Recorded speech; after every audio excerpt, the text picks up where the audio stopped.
지난해 2024년 8월 5일을 기억하시는 분들이 계실 겁니다. 평소처럼 계좌를 켰는데 숫자가 사람을 때리듯 내려앉아 있던 날입니다. 뉴스에서는 갑자기 폭락이라고 말하고 커뮤니티에서는 공포라는 단어가 도배되고 어떤 분들은 손이 떨려서 화면을 꺼버렸다고도 하셨습니다. 그런데 더 무서운 건 그날이 끝이 아니라는 점입니다. 그런 날은 예고 없이 다시 옵니다. 특히 QLD, TQQQ를 들고 계신 분들은 그 충격이 더 큽니다. 나스닥이 흔들리면 QLD는 더 크게 흔들리고 TQQQ는 더 크게 튑니다. 오를 때는 통쾌하지만 빠질 때는 정신이 아득해집니다. 그래서 어떤 분은 이렇게 말씀하십니다. 나는 투자를 하는 게 아니라 마음을 갈아 넣는 것 같다고요. 그런데 여기서 한 가지를 짚고 가야 합니다. 그날의 폭락은 기업 실적 하나로 설명이 끝나는 사건이 아니었습니다. 미국 경제 지표 하나로만도 설명이 부족했습니다. 돈이 움직이는 방향이 바뀌는 순간, 그러니까 자금의 뿌리가 흔들리는 순간에 벌어지는 전형적인 장면이었습니다. 그 뿌리 중 하나가 바로 엔 캐리 트레이드입니다. 엔 캐리 트레이드는 말이 어렵지만 핵심은 단순합니다. 이자가 거의 없는 엔화를 빌립니다. 그리고 그 돈을 달러로 바꿉니다. 그 다음 수익이 더 나올 것 같은 자산을 삽니다. 미국 주식, 특히 기술주, 성장주, 나스닥 쪽으로 돈이 많이 흘러갑니다. 왜냐하면 돈은 성격이 있습니다. 리스크가 비슷하다고 느끼면 수익이 높은 곳으로 몰립니다. 아주 당연해 보이지만 이 당연한 원리를 몸으로 이해하는 순간부터 시장이 다르게 보이기 시작합니다. 일본은 오랫동안 금리가 낮았습니다. 일본에서 우체국 예금이 안전하다고 많이들 말하는데 농담처럼 이런 말도 있습니다. 전철 타고 가야 하는 우체국에는 예금하지 말라고요. 왕복 교통비가 이자보다 더 나오기 때문입니다. 이게 웃긴 얘기 같지만 일본 금리의 현실을 가장 직관적으로 보여주는 농담입니다. 금리가 낮으니 일본 안에서만 돈을 굴려서는 크게 불리기가 어렵습니다. 그러니 돈은 밖으로 나가려고 합니다. 개인도, 기업도, 금융기관도 마찬가지입니다.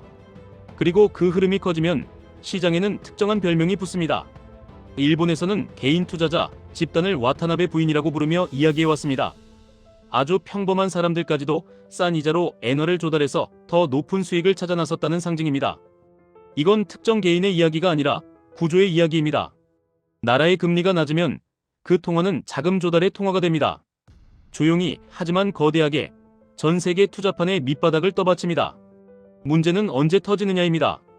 엔 캐리 트레이드는 평소에는 세상을 편하게 만들어줍니다.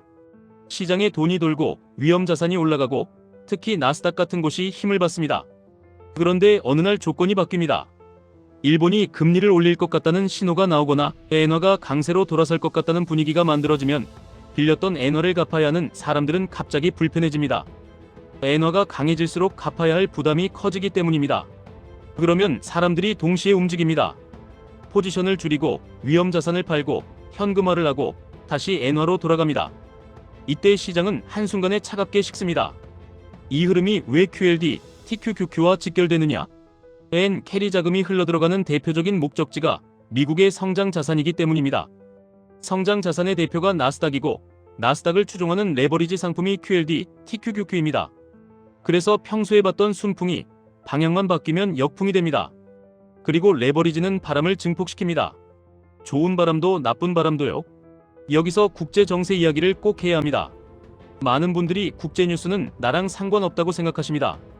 그런데 돈은 국경을 넘고 전쟁과 협상과 금리와 환율을 타고 움직입니다. 역사에서 반복된 장면이 있습니다.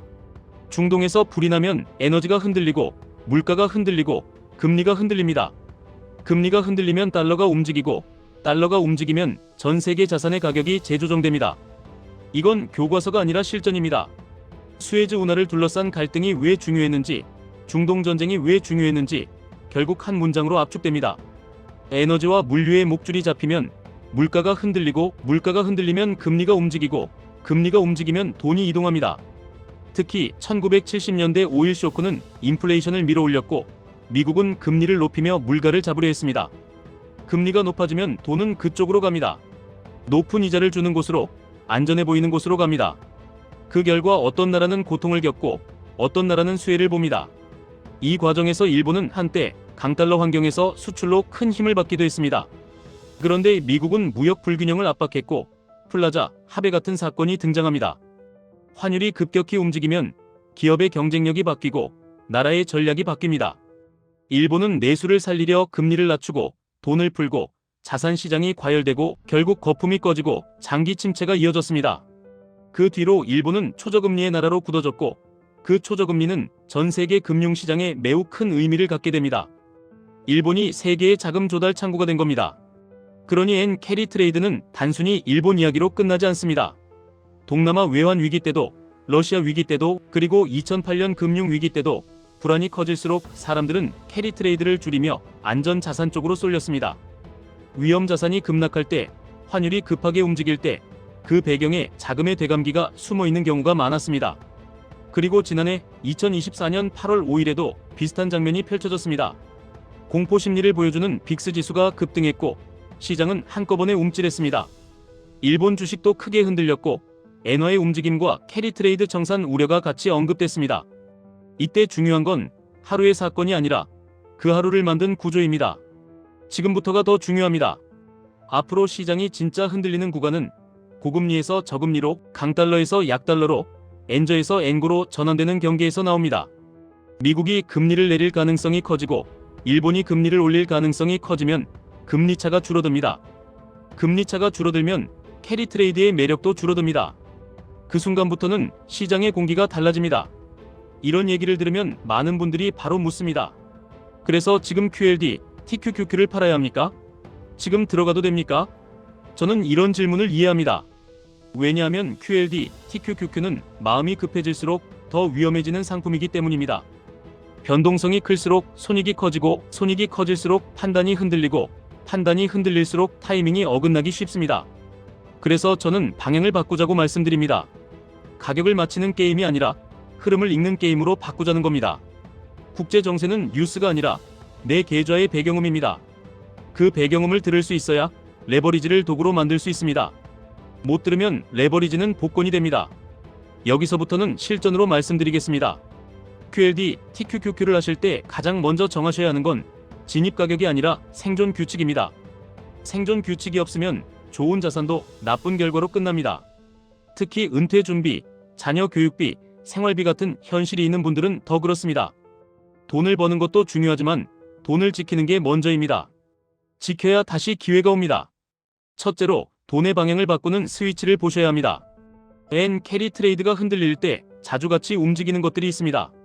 달러인 환율의 급격한 변화, 일본 중앙은행의 발언과 정책 방향, 미국의 금리 기대 변화, 그리고 빅스 같은 변동성 지표의 급등입니다. 이걸 매일 보라는 뜻이 아닙니다. 중요한 건 습관입니다. 주식은 결국 습관 게임입니다. 둘째로 기준 차트를 하나로 정하셔야 합니다. QLD, TQQQ를 하시면서 정작 QQQ 차트를 안 보시는 분들이 많습니다. 그런데 레버리지는 본주가 먼저입니다. 본주가 꺾이면 레버리지는 더 크게 꺾입니다. 그래서 기준을 본주에 두시는 게 좋습니다. 예를 들어 QQQ의 이동평균선, 추세의 방향, 거래량, 변동성의 상태를 먼저 보셔야 합니다. 그래야 매수도 매도도 덜 흔들립니다. 셋째로 한 번의 결정을 끝내려 하지 않으셔야 합니다. 레버리지는 한 번의 승부 보면 마음이 찢어집니다.